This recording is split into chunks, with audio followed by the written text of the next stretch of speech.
Hi everyone, welcome back to channel ಒಂದು vlogs. So ನಾನು already ಒಂದು video ಜೊತೆ ಬಂದಿದ್ದೀನಿ. ಸೊ ನಾನು ಹೇಳಿದ್ದೆ ಒಂದು ವಿಡಿಯೋನ ಮಾಡಿ ಹಾಕ್ತೀನಿ, ಯಾಕೆ ನಾನು ವಿಡಿಯೋನ ಮಾಡ್ತಿರ್ಲಿಲ್ಲ ಇಷ್ಟು ದಿನ, ಏನಾಗಿತ್ತು ಏನು ಅಂತೆಲ್ಲ ಹೇಳ್ತೀನಿ ಅಂತ. ಸೊ ಅದನ್ನು ಟೈಮ್ ಮಾಡ್ಕೊಂಡು ವಿಡಿಯೋ ಮಾಡ್ಕೊಂಡು ಮಾಡ್ತೀನಿ. ಸೊ ನೆನ್ನೆ ಸಡನ್ನಾಗಿ ನಾವು ಹೊರಗಡೆ ಹೋಗೋಣ ಅಂತ ಹೇಳಿ ವೀಕ್ ಡೇಸ್ ಆದರೂ ಕೂಡ ಒಂದು ಈವ್ನಿಂಗ್ ಹಾಗೆ ಒಂದು 6:30 ಹಾಗೆ ಮನೆನ ಬಿಟ್ವಿ. ಸೊ ಮನೆ ಬಿಟ್ಟು ನಾವು ಹೊರಟಿದ್ದು ಫೋರಮ್ ಮಾಲ್ ಕಡೆ. ಸೊ ಸುಮ್ಮನೆ ಹಾಗೆ ನೋಡ್ಕೊಂಡು ಬರೋಣ, ಶಾಪಿಂಗ್ ಏನಾದರೂ ಇದ್ರೆ ಮಾಡೋಣ, ಪಾಪುಗೆ ಏನಾದರೂ ಅಂತ. ಬಟ್ ಶಾಪಿಂಗ್ ಇವನಿಗೆ ಬಟ್ಟೆ ನೋಡ್ತಾ ಇದ್ವಿ H&M ಅಲ್ಲಿ, ಅದರಲ್ಲಿ ತೊಗೊಳ್ಳಿಲ್ಲ, ಅವನಿಗೇನೋ ಸೈಜ್ ಏನೋ ಆಗಲಿಲ್ಲ ಅಂತ ಏನೋ ಬಂದ್ವಿ. ನೆಕ್ಸ್ಟು ಇಲ್ಲಿ ನೋಡ್ತಾ ಇದ್ವಿ, ಅವರಪ್ಪಂಗೇನೋ ಸ್ವಲ್ಪ ಶಾಪಿಂಗ್ ಇತ್ತು ಅಂತ ಹೇಳಿ ಈ ಕಡೆ ಬಂದ್ವಿ. ಅವನಲ್ಲಿ ಟ್ರಯಲ್ ರೂಮ್ ಹತ್ರ ಹೋಗಿ ಆ ರೂಮ್ ಮಿರರು ಎಲ್ಲ ನೋಡ್ತಾ ಇದ್ದ. ಸೊ ಅಲ್ಲಿ ಅವರಪ್ಪ ಈ ವಿಡಿಯೋನ ಕ್ಯಾಪ್ಚರ್ ಮಾಡ್ಕೊಂಡಿದ್ದಾರೆ. ಸೊ ಹೀಗೆ ಅವನ್ನ ಕರ್ಕೊಂಡು ಹೋಗಿ ಟೈಮ್ ಪಾಸ್ ಮಾಡ್ತಾ ಅಲ್ಲೇ ಲೈಕ್ ಶಾಪಿಂಗ್ ಮಾಡೋದಿದ್ರೆ ಮಾಡೋಣ ಅಂತ ಹೇಳಿ ನೋಡಿದ್ವಿ. ಸೊ ಲಾಸ್ಟಿಗೆ ಏನೋ ಒಂದು ಶಾಪ್ ಮಾಡ್ಕೊಂಡು ಬಂದ್ವಿ. ಅಲ್ಲೇ ತುಂಬ ಟೈಮ್ ವೇಸ್ಟ್ ಮಾಡೋಕ್ಕೆ ಹೋಗಲಿಲ್ಲ ಶಾಪಿಂಗ್ ಅಂತ ಹೇಳಿ ಎಲ್ಲ, ಬಿಕಾಸ್ ಪಾಪು ಇದ್ನಲ್ಲ, ಅವನಿಗೆ ಸ್ವಲ್ಪ ಆಟ ಆಡ್ಸೋಣ ಅಂತ ಹೇಳಿ. ಸೊ ಅವನಿಗೆ ಮೇನ್ ಎಸ್ಕಲೇಟ್ರ್ ಹತ್ರ ಹೋಗಬೇಕಿತ್ತು. ಅವನಿಗೆ ಅದೇ ಟಾಸ್ಕ್, ಅವನಿಗೆ ಹಿಡಿಯೋದೇ ಆಗಿತ್ತು. ಅವನು ಯಾವುದೇ ಶಾಪಿಂಗ್ ಇದ್ರೊಳಗೆ ಕರ್ಕೊಂಡು ಹೋದ್ರೂ ಅವನು ಯಾರಿಗೂ ಕಣ್ಣು ತಪ್ಪಿಸ್ಬಿಟ್ಟು ಎಸ್ಕಲೇಟ್ರ್ ಹತ್ರ ಓಡ್ಬಿಡ್ತಿದ್ದ. ಸೊ ಹಾಗಾಗಿ ನಾನು ನೋಡ್ಕೊಳ್ತಾನೆ ಇದ್ದೆ. ಸೊ ಲಾಸ್ಟಿಗೆ ಇವನು ಟ್ರಯಲ್ ರೂಮ್ ಹತ್ರನೇ ಆಲ್ಮೋಸ್ಟ್ ಒಂದು 5-10 ಮಿನಿಟ್ಸ್ ಅಲ್ಲೇ ಆಡ್ತಿದ್ದ, ಇಳಿಯೋದು ಹತ್ತೋದು ಎಲ್ಲ. ಸೊ ನೆಕ್ಸ್ಟು ಸ್ವಲ್ಪ ಝಾರಾದಲ್ಲಿ ಹಾಗೆ ಒಂದು ಚಿಕ್ಕದಾಗಿ ಶಾಪಿಂಗ್ ಮಾಡ್ಕೊಂಡು ಬಂದ್ವಿ. ಸೊ ಇವನು ನಾನೇ ಇಟ್ಕೊಳ್ತೀನಿ ಬ್ಯಾಗು ಅಂತ ಹೇಳಿ ಇಟ್ಕೊಂಡಿದ್ದಾನೆ. ಸೊ ಅದು ಪಾಪ ಭಾರ ಇದೆ, ಇಟ್ಕೊಂಡು ಹೋಗ್ತಾ ಇದ್ದಾನೆ. ಹೋಗಿ ಈಗ ಎಸ್ಕಲೇಟ್ರ್ ಹತ್ರ ಹೋಗ್ಬೇಕು ಅವನಿಗೆ, ಮೇಯ್ನ್ ಅವನಿಗೆ ಅಲ್ಲಿ ಹೋಗಿ ಈಗ ಹತ್ಬಿಡ್ಬೇಕು. ಸೊ ನೆಕ್ಸ್ಟ್ ನಾವು ಅಲ್ಲಿಂದ ಆ್ಯಸ್ ಯೂಶ್ವಲ್ ಗೊತ್ತಲ್ಲ ನಿಮಗೆ, ನಮ್ಮ ಮಕ್ಕಳಿದ್ದಾರೆ ಅಂತ ಹೇಳಿದರೆ ಪ್ಲೇ ಏರಿಯಾಗೆ ಹೋಗಲೇಬೇಕು. ಸೊ ಇವನ್ನ ಪ್ಲೇ ಏರಿಯಾಗೆ ಕರ್ಕೊಂಡು ಹೋದ್ವಿ ಅಲ್ಲಿ. ಸೊ ಪ್ಲೇ ಏರಿಯಾದಲ್ಲಂತೂ ಈಗ ಸಮ್ಮರ್ ಹಾಲಿಡೇಸ್ ಆಗಿರೋದ್ರಿಂದ ತುಂಬ ಮಕ್ಕಳಿದ್ದಾರೆ ಅಲ್ಲಿ. ಸೊ ಈ ಜಾಗನೇ ಇರ್ತಿರ್ಲಿಲ್ಲ, ಎಲ್ಲೆಲ್ಲೆಲ್ಲೋ ಒಂದೊಂದು ನೋಡಿ ಕೂರಿಸ್ಬೇಕಿತ್ತು. ಇನ್ನು ನಾವು ಕಾರ್ಡ್ ಬೇರೆ ತೊಗೊಂಡಿರಲಿಲ್ಲ. ಸೊ ಇವನು ಅಪರೂಪಕ್ಕೆ ಬರೋದಲ್ವಾ, ಇನ್ನು ಚಿಕ್ಕವನು ಬೇರೆ, ಅಲ್ಲಿ ಯಾವುದೇ ಥರ ಗೇಮ್ಸ್ನ ಆಡೋಕ್ಕಾಗಲ್ಲ, ಏನೋ ಒಂದೊಂದು ಆಡ್ಬೋದು ಅಂತ ಹೇಳಿ ನಾವಿನ್ನೂ ಕಾರ್ಡ್ ತೊಗೊಂಡಿರಲಿಲ್ಲ. ಸೊ ಜಸ್ಟ್ ಟೈಮ್ ಪಾಸಿಗೆ ಅವನ್ನ ಕರ್ಕೊಂಡು ಹೋಗಿ ಅಲ್ಲಿ ಎಲ್ಲ ತೋರಿಸ್ಕೊಂಡು ಬಂದ್ವಿ. ಸೊ ಅಂದರೆ ಎಲ್ಲದ್ರ ಮೇಲೂ ಒಂದೊಂದು 5 ನಿಮಿಷ ಕೂರಿಸ್ಕೊಂಡು ಇವನ್ನ ಅಲ್ಲಿಗೆ ಮಕ್ಕಳೆಲ್ಲನೂ ತೋರಿಸ್ಕೊಂಡು ಅಲ್ಲೇ ಆಲ್ಮೋಸ್ಟ್ ಒಂದು 1/2 hour ಇದ್ವಿ ಅನಿಸುತ್ತೆ. ಸೊ ಹೀಗೆ ಅವನು ಎಲ್ಲದಕ್ಕೂ ಪಾಪ ಕಾರ್ಡ್ ಸ್ವೈಪ್ ಮಾಡೋನಂದ್ರೆ ತೋರಿಸ್ತಿದ್ದ. ಅವನು ಗೊತ್ತು ಅಲ್ಲಿ ಕಾರ್ಡ್ ಸ್ವೈಪ್ ಮಾಡಬೇಕು ಆಟಾಡೋಕ್ಕೆ ಅಂತ ಹೇಳಿ. ಸೊ ಹಾಗಾಗಿ ಅವನು ಅಲ್ಲಿ ತೋರಿಸ್ತಿದ್ದ. ಸೊ ಅವನು ನೆಕ್ಸ್ಟ್ ಯಾವಾಗಲಿಂದ ರೆಗ್ಯುಲರಾಗಿ ಇರ್ತಾನೆ ಆಗಿಂದ ಕಾರ್ಡ್ ತೊಗೊಳ್ಳೋಣ ಅಂತ ಹೇಳಿ ತೊಗೊಂಡಿಲ್ಲ ಅಷ್ಟೇ. ಕಾರ್ಡ್ ತೊಗೋಬೇಕು ಅವನಿಗೆ, ಇನ್ನೂ ಚಿಕ್ಕವನಲ್ವ, ಇನ್ನೂ ಆಟಾಡೋಕ್ಕೆಲ್ಲ ಬರೋಲ್ಲ ಅಂತ ಹೇಳಿ ಅಷ್ಟೇ ತೊಗೊಂಡಿಲ್ಲ. ಸೊ ಹೀಗೇ ಒಂದು 1/2 hour ನಾವಲ್ಲಿ ಟೈಮ್ ಪಾಸ್ನ ಮಾಡಿದ್ವಿ. ಸೊ ಟೈಮ್ ಪಾಸ್ ಅಂತ ಹೇಳಿ ಏನು ಮಾಡಲಿಲ್ಲ, ಅವನಿಗೆ ಆಟ ಆಡಬೇಕಲ್ಲ. ಸೊ ಹಾಗಾಗಿ ಅವನ್ನ ಆಟ ಆಡಿಸಿದ್ದಂಗೆ.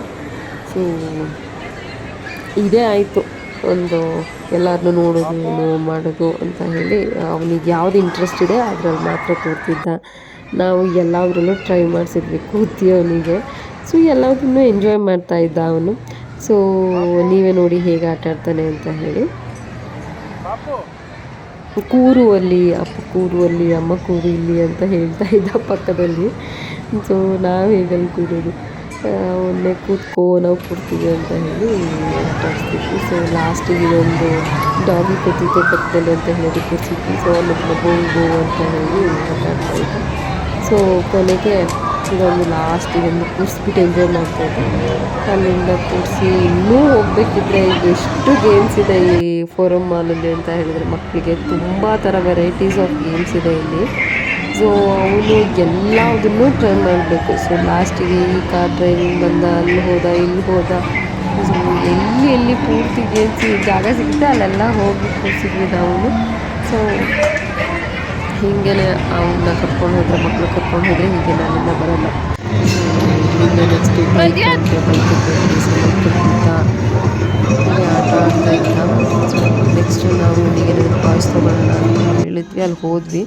ಅಲ್ಲಿ ಅವನಿಗೆ ಯೂನಿಕಾರ್ನು ಅಥವಾ ಇದೆಲ್ಲ ತೊಗೋಬೇಕು. ಸೊ ಇದವನಿಗೊಂದು ಆರ್ಡರ್ ಮಾಡಿದ್ವಿ, ನೋಡೋಣ ಓಡಿಸ್ತಾನ ಅಂತ ಹೇಳಿ ನೋಡ್ತಿದ್ವಿ, ಹೆಂಗಿದು ಮಾಡ್ತಾನೆ, ಇದನ್ನು ಓಡಿಸ್ತಾನೆ ಏನು ಅಂತ ಹೇಳಿ ತೋರಿಸಿದ್ವಿ. ಜೊತೆಗೆ ಅವನಿಗೆ ಹಿಂದಕ್ಕೆ ಬೇರೆ ಕೂತ್ಕೊಬೇಕು ಏನಾದ್ರೂ. ಸೊ ಅದಕ್ಕೆ ಅವರಪ್ಪ ಅದನ್ನ ಅವ್ನ ಹಿಂದೆ ಕೂರಿಸ್ತಿದ್ದಾರೆ. ಸೊ ನೆಕ್ಸ್ಟು ನಾವೇನಾದರೂ ತಿನ್ನೋಣ ಅಂತ ಹೋದ್ವಿ. ಇವನು ಬೇರೆ ಎಲ್ಲೋ ಟೇಬಲಿಗೆ ತಾಗಿಸ್ಕೊಂಡು ಅಳ್ತಿದ್ದ ಅಂತ ಹೇಳಿ ಅವರಪ್ಪ KFC ಆರ್ಡರ್ ಮಾಡಿ ನೆಕ್ಸ್ಟ್ ಇವನಿಗೊಂದು ಕೋನಿಸ್ಕೊಂಡು ಕೊಟ್ಟಿದ್ರು. ಅವನಿಗೆ ಸ್ವಲ್ಪ ಹಸುವಾಗಿತ್ತು ಅಂತ ಹೇಳಿ ಸೊ ಅವ್ನು ಕೋನ್ನ ತಿಂತಿದ್ದಾನೆ, ಇವನು ಎಂಜಾಯ್ ಮಾಡ್ತಾನೆ. ಸೊ ಅಲ್ಲಿಂದ ನಾವು ಒಂದು KFCಯಲ್ಲಿ ಸಿಗೋದೇ ಲೇಟ್ ಆಯಿತು. ಸೊ ಅದು ಎಲ್ಲ ತಿಂದು ಮುಗಿಸಿ ನೆಕ್ಸ್ಟು ನಾವು ಹೊರಡೋ ಅಷ್ಟರಲ್ಲಿ ಆಲ್ಮೋಸ್ಟ್ 10-15 ಏನೋ ಆಗೋಗಿತ್ತು. ಸೊ ಮಳೆ ಕೂಡ ಬಂದು ಹೋಗಿತ್ತು ಆಲ್ರೆಡಿ. ಸೊ ವೆದರ್ ತುಂಬ ಚೆನ್ನಾಗಿದೆ ಈಗ ಬೆಂಗಳೂರಲ್ಲಿ. ಹಾಗೆ ಬೆಂಗಳೂರಲ್ಲಿ ತುಂಬ ಕಡೆ ಮಳೆ ಜಾಸ್ತಿಯಾಗಿ ನೀರು ಕೂಡ ಎಲ್ಲ ಹೆವಿಯಾಗಿ ತುಂಬಿದೆ. ಬಟ್ ನಮ್ಮ ಕಡೆ ಹಾಗೇನಾಗಿಲ್ಲ. ಸೊ ಮಳೆ ಬಂದು ಹೋಗಿತ್ತು. ಸೊ ನಾವು ಮನೆಗೆ ಬಂದ್ವಿ ಕೊನೆಗೂ. ಸೊ ಇಲ್ಲಿ ಎಲ್ಲ ಮಳೆ ಬಂದು ಹೋಗಿತ್ತು, ನಿದ್ದೆ ಕೂಡ ಬರ್ತಿತ್ತು. ಪಾಪು ಮಾತ್ರ ಇನ್ನು ಅವನು ಫುಲ್ ಆ್ಯಕ್ಟಿವ್ ಆಗೇ ಇದ್ದ. ಸೊ ನೆಕ್ಸ್ಟು ನಾವು ಮನೆ ರೀಚ್ ಆಗೋ ಅಷ್ಟರಲ್ಲಿ almost 10:45, half an hour to 20 minutes ಸಾಕು, ಹಾಫ್ ಆನ್ ಅವರ್ ಬೇಡ. ಸೊ ನಾವು ಮನೆ ರೀಚ್ ಆದ್ವಿ. ಸೊ ಮನೆ ರೀಚ್ ಆಗಿ ಅವನಿಗೆ ಸ್ವಲ್ಪ ಊಟ ಎಲ್ಲ ಮಾಡಿಸಿ ನಾವು ನೆಕ್ಸ್ಟ್ ಫ್ರೆಶ್ ಅಪ್ ಆಗಿ ಮಲ್ಕೊಂಡ್ವಿ ಅಷ್ಟೇ. ಸೊ ಇದಾಗಿತ್ತು ಇವತ್ತಿನ ವ್ಲಾಗ್. ಅಂದರೆ ಇವತ್ತಿನ ಫುಲ್ ಡೇ ವ್ಲಾಗ್ ಅಲ್ಲ, ನೈಟ್ ವ್ಲಾಗ್, ಶಾಪಿಂಗ್ ವ್ಲಾಗ್ ಥರ ಆಗಿತ್ತು.